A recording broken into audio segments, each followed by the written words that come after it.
অভিমান ভাঙ্গে ভালোবাসায়, আর অহংকার ভাঙ্গে ধ্বংসে। অভিমান আসলে কখনো সম্পর্ক ভাঙ্গার জন্য জন্মায় না। অভিমান জন্মায় এই আশায় যে প্রিয় মানুষটা এসে বলবে, চলো সব ভুলে যাই। অভিমান মানে আশা, অভিমান মানে ভালোবাসার ভেতরে লুকিয়ে থাকা ব্যথা।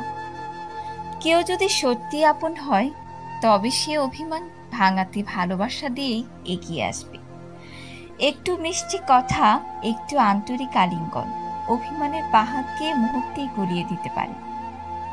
কিন্তু অহংকারের শেষ নেই। এটা সম্পর্ককে ধীরে ধীরে গিলে খায়, মানুষকে একা করে ফেলে, ভালোবাসাকে কবর দিয়ে দেয়। যেখানে অভিমান থাকে আশার ভেতরে, সেখানে অহংকার থাকে ধ্বংসের দরজায়। অভিমান ভাঙলে সম্পর্ক বাঁচে, কিন্তু অহংকার ভাঙলে সম্পর্ক শেষ হয়ে যায়। অভিমানের শেষে কান্না আছে, কিন্তু অহংকারের শেষে থাকে শুধু নীরবতা আর শূন্যতা। তাই অভিমান ভাঙে ভালোবাসায়, আর অহংকার ভাঙে ধ্বংসে। অভিমানকে জড়িয়ে ধরো, কিন্তু অহংকারকে ছেড়ে দাও।